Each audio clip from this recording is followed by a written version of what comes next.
Yamimam pushpitam vacham pravadantya vipaschitaha Vedavadarata partha Nanyadasti vadinaha Kamatmana swargapara Janma karma phala pradam Kriya vishesha bahulam Bhogaishwarya gatim prati Bhogaishwarya prasaktanam Taya parata chetasam Vyavasayatmika buddhi Samadhau na vidiyate.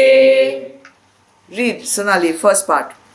Arjun, those who are full of worldly desires and devoted to the letters of the Vedas, who look upon heaven as a supreme goal and argue that there is nothing beyond heaven, are unwise. Ayah. Okay. Read, Sonia. They utter flowery speech recommending many rituals of various kinds for attainment of pleasure and power with rebirth as their fruit. Rajesh, read. Those whose minds are carried away by such words and who are deeply attached to pleasures and worldly power cannot attain the determinate intellect concentrated on God. Oh my goodness. Alright. First and foremost, let's get the meaning.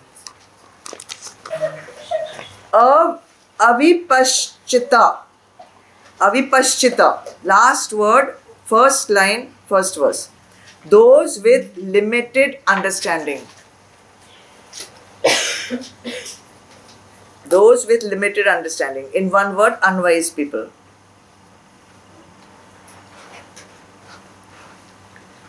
Pravadanti, who speak.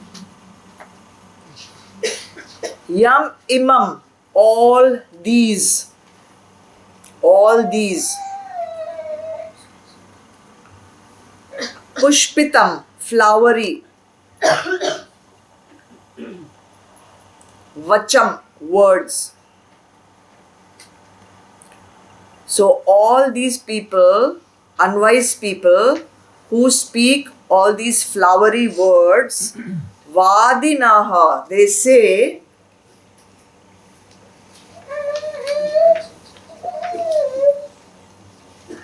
anyata, anything else, anyata, anything else, na asti, does not exist.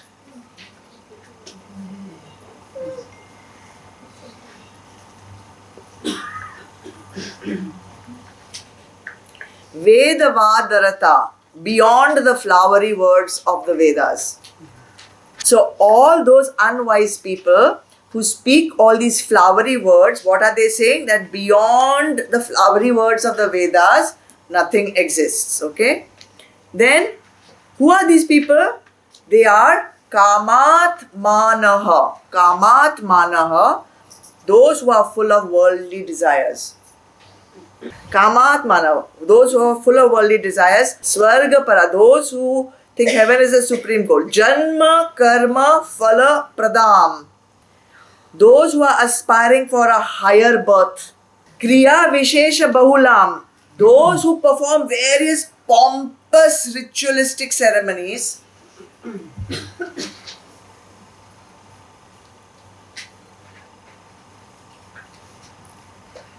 So 1, 2, 3, 4. 4 kinds of people, you got it? Kamat, Manaha, Swarga Para, Janma Karma Phala Pradam, Kriya Vishesha Bahulam. These 4 kinds of people, Bhogaishwarya Gatim Prati, progress towards attaining pleasure and power. Kriya Vishesha Bahulam, they perform various pompous ritualistic ceremonies. These people progress towards attaining pleasure and power. What is the word for pleasure and power? I will tell you. Bhog is pleasure and Aishwarya is power, luxury. Bhogaishvarya prasaktanam, those who are extremely attached to pleasure and power. Bhogaishvarya prasaktanam. We are going to the third verse. Those who are extremely attached to pleasure and power. Taya, because of that.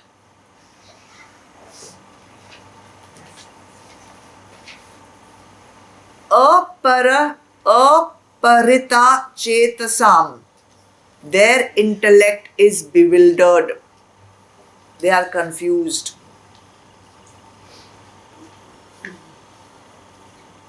And now the important reason why Bhagwan is telling you to have samatva bhav. Samadho, samadhi.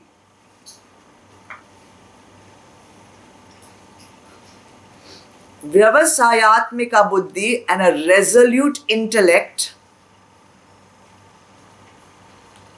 Na vidyate, never occurs.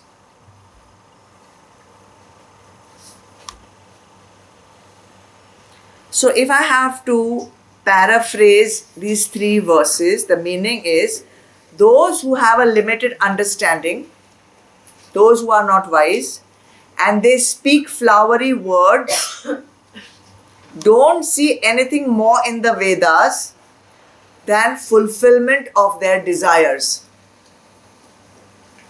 Then those four categories of people, they are living their life pursuing desire-driven actions. Their actions are only to fulfill their desires. And third verse says they are so attached to pleasure and power that their buddhi has become what? Buddhu.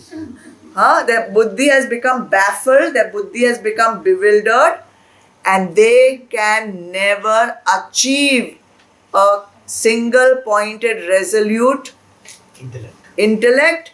Therefore they will never attain samadhi.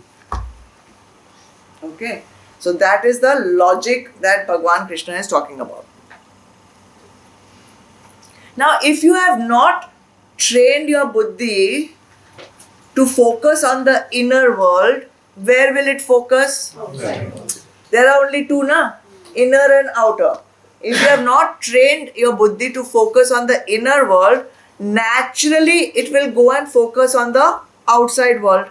So without that steady buddhi towards your highest goal, it is impossible. Now we are not talking about difficult or not difficult. Bhagavan says it is impossible. Na vidyate will never occur. It is impossible to go into state of samadhi. And if you do not go into state of samadhi, you cannot reach self-realization. That is the importance of samatva bhav, which we are now training to achieve. Samatva bhav. Samatva bhav needed. Because of samatva bhav, buddhi will become firm. Because buddhi is becoming firm, you will be able to go into samadhi. Samadhi means equanimity. Because you could go into samadhi, you will be self-realized. So therefore, that is the... So these people who are not trained in the inner world, Bhagavan says they utter flowery speech. They utter flowery speech. Now there are two ways to interpret this sentence. See, if a tree is full of flowers, it may or may not be full of fruit. If it has flowers, it will look good. But if it has no fruit, there is no rasa. There is no juice. Okay? Similarly, people may have developed very firm knowledge. That is and they will spout that knowledge. You have lot of knowledge, you will go on talking about it. But if you do not implement that knowledge, if you do not put it into practice, there will be no rasa in your life. You will have sukha knowledge. That is the meaning of flower. They are uttering flowery speech, but there is no fruit of that knowledge. Now, a good example of this would be Ravana. Definitely. He was like You are knowledgeable person, and lot of tapasya also he has done. Yet it was going in the wrong direction. He was using all that power which he was getting to run after wrong things. Why? Because his intellect had got that climate of grab and take. I want Sita, I'll go and grab her. I want Kuber's plane, I will go and take it. Whatever he wanted, his mind said, shortcut comes through power. Wrong.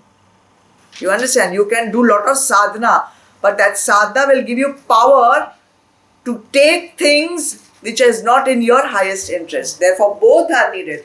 Sadhya nishtha and sadhana nishtha. Both are required.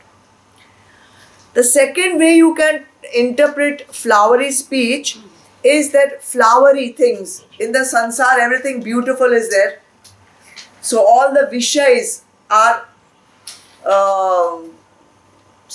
described as flowery things. So they are always talking about, I want a new home, I want a new car, I want a new dress, I want a new shoe, I want a new bag, I want a new boyfriend, I want a new husband. Every time they are running after something different. So they are the ones who are preoccupied with different flowery things in the world.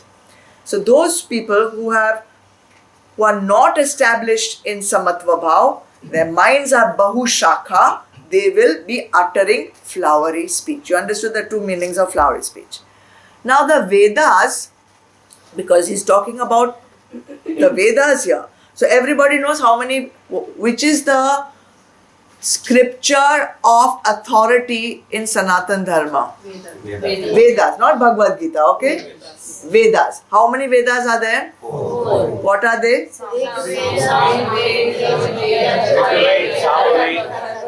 Alright. How many sections are there in each Veda? 3. 3 sections. Which are they?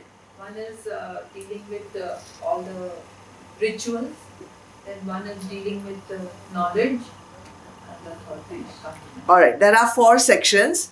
Samhita. You should know. Children, you all should know this. Will come in general knowledge in any exam that all your 100 entrance exams you all go for. Samhitas tell all the mantras.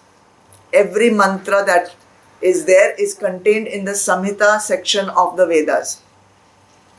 Then Brahmanas, second section, is an explanation of all the rituals that accompany those mantras.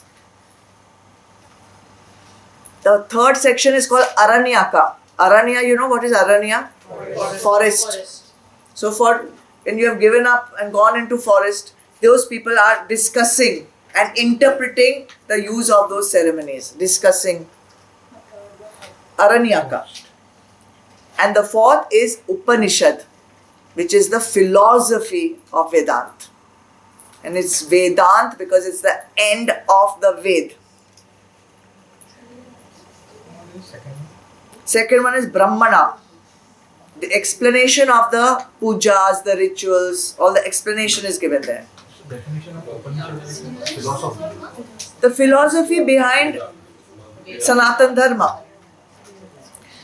That is the original 4 sections. Then later, scholars divided into 2 sections. All these 4 became 2. Adi Shankaracharya is the one who said, let's just simplify it. Aranyaka is a discussion and interpretation of ceremonies. So Samhita and Brahmana became Karmakand. Karmakand. The mantras and the ceremonies. And Aranyaka and Upanishad became Gyankand.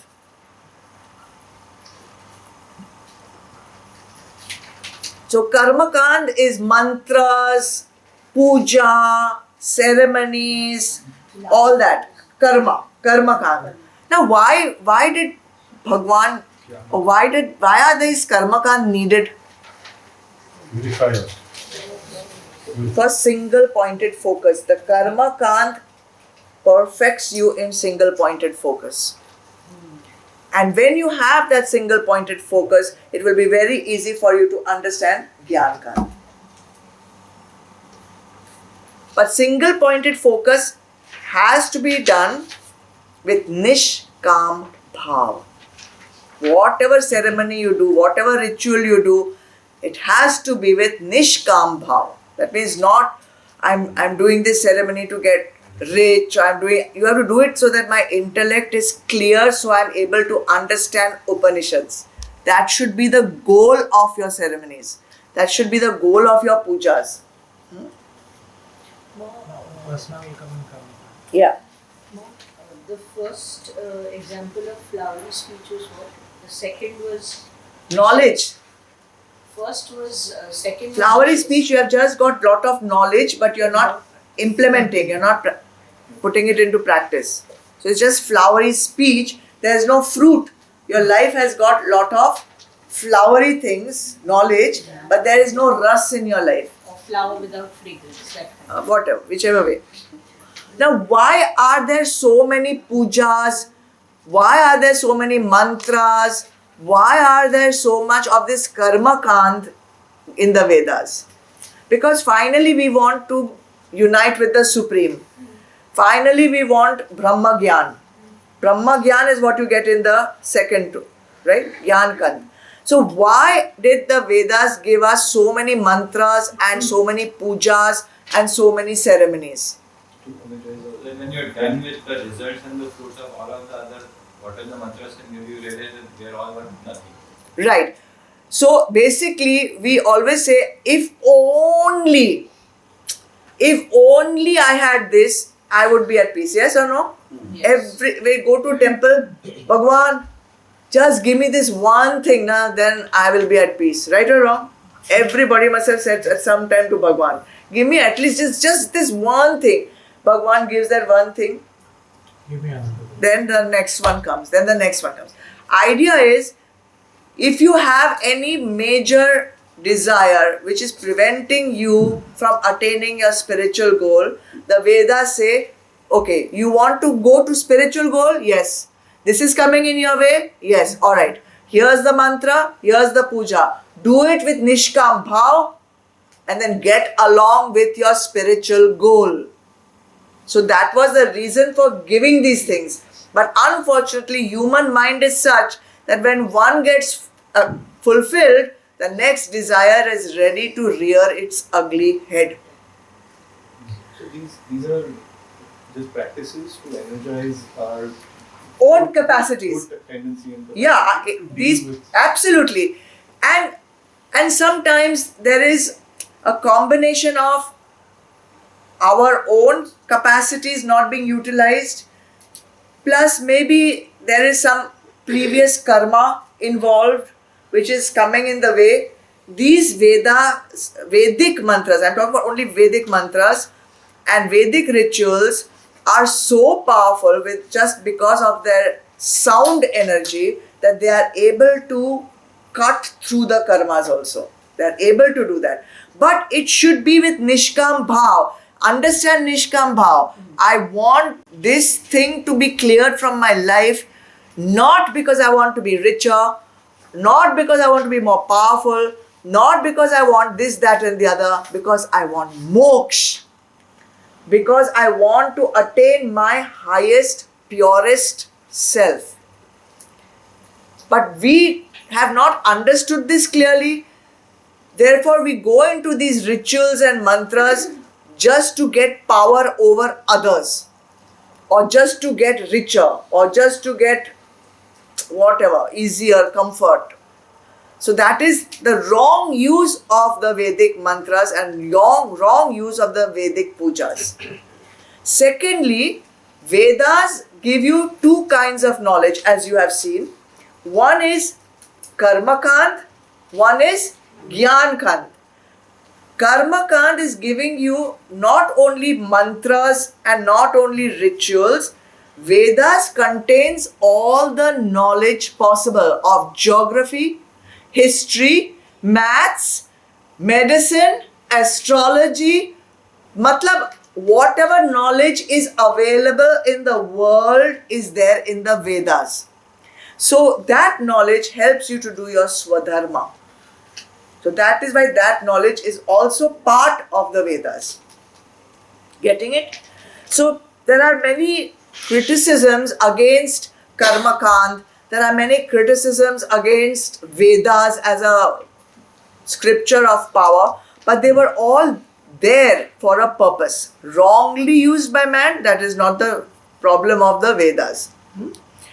So here in these 3 verses, Bhagwan Krishna is talking about those people who are using the mantras, who are using the pujas, who are using the upasanas for fulfilling their personal desires. Wrongly using. This is what we are talking about here. Okay. So the first of those people are Kamat Manaha. Those who are full of worldly desires. In Charvak people, they believe there is no God, there is no rebirth, there is no karma. What I get now is all there is, and therefore I must strive with all my energies to get the maximum enjoyment, luxury, power, pleasure right here, right now. No pap, no punya. So these are the people who are Kamat Manaha, the Charvak philosophy.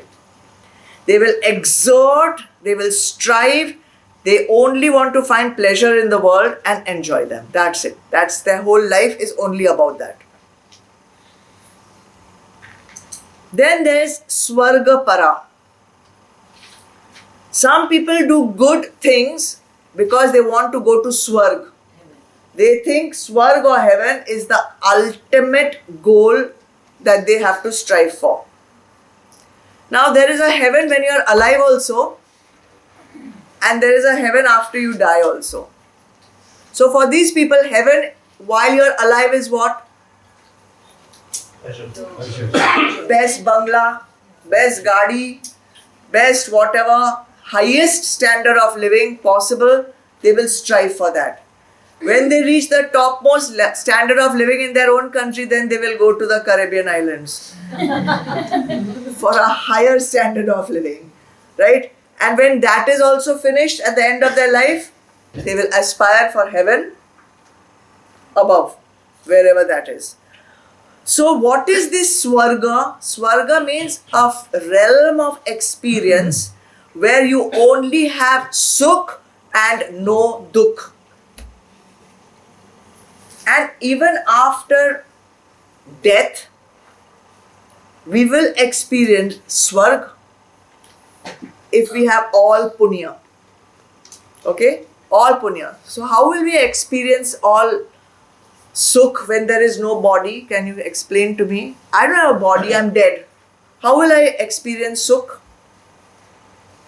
How will I experience, the chocolate cake and the dancing girls and whatever else is in your Swarg? Because you no more desire. So, I have all those desires. All those desires are there. Subtle body experience. Or you come back. Subtle body. Okay, understand. Whenever you are experiencing Sukh, okay, give me some examples of experiencing Sukh. What is your batata vada? The best batata vada, the best chocolate cake, the best pillow, the best bed, the best scenery, the best seat in the theatre, whatever is your Swarg. When you are happy, where are you getting that happiness? Where are you experiencing that happiness? In the mind. It's not in the body. It may feel like, oh, so soft, but that very soft is in your mind, not outside.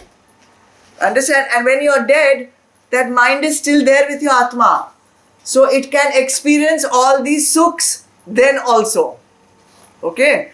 So, basically, when you are going after death also, in that realm of experiencing sukh, in your so-called swarg, You will be there only till you get the rewards of your punya.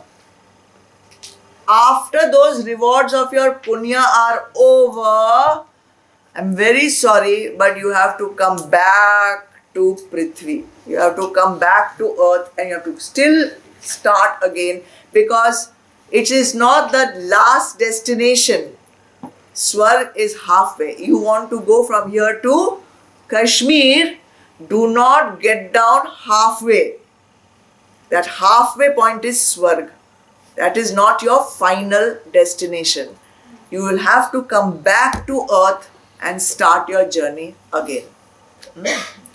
So, these people have limited understanding. They are only striving to reach Swarg. They don't know about the higher goal of self-realization. Then the third type. What was the first type? Second type? Swargapara. Third one.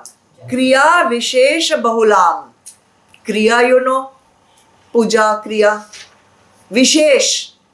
Very pompous, very special. Ekdam. Bahulam. So many of them. And there are people who will do big ceremonies of pujas. Again and again, again and again. Why do they do this? More punya. मैं छोटा कुंड में करेगा तो छोटा पुण्य मिलेगा. 100 pandits, 100 kunds, more punya I will get. So they are in the process. Some people are in the process of collecting cars. Some people are in the process of collecting houses, shoes, handbags, diamonds. Some people are in the process of collecting punyas. Okay. So they also are, they've missed the boat, you know. Their whole life will go, they'll keep collecting punya. Baki, at the end of it all, wapas aao idhar hi. Back here, start again. Like Ludo, no, snakes and ladders. Back in, back to the starting point. You have to go back. And so these people are collecting two things. They say Bhog and Aishwarya. Bhog and Aishwarya.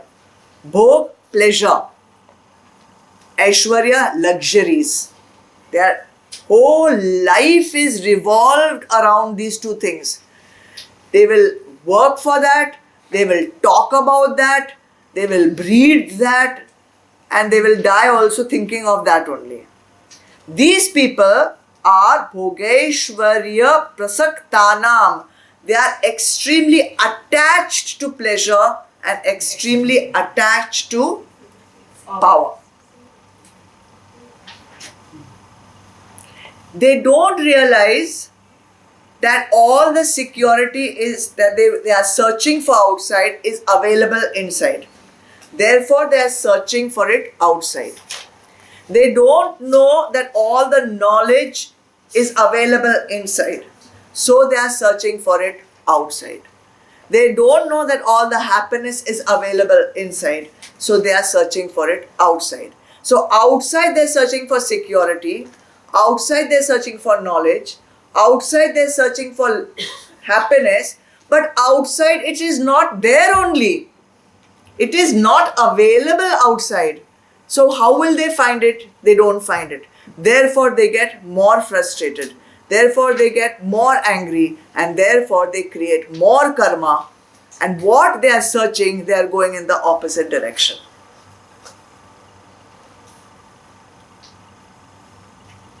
So the last type is Janma Karma Phala Pradam. Those who aspire for high birth. Those who are running after fruits of their action. Whatever action you do, either it will give you pap or it will give you punya. Only two options are there. Is there a third? Yes, there is. If you do your action without hankering for the fruit of the action, then you do not incur pap nor you incur punya. But these people don't know about Nishkam Bhav. So basically Bhagavan Krishna is trying to tell Arjun, it doesn't matter what you're doing, it is important that whatever you are doing, you do with nishkam bhav. It is the motive that is more important than the action. Sant Gyaneshwar, he says, Pap and Punya are the same. No difference. Why does he say that? Because they both bring you back. Both are bondage. One is bondage in a gold prison, one is bondage in a dirty iron prison. But both are prisons only. So neither crave for pap nor crave for punya. Go for Sharan in Bhagwan's feet and do Nishkam Bhav Karma. That's basically what he's trying to show in these three verses.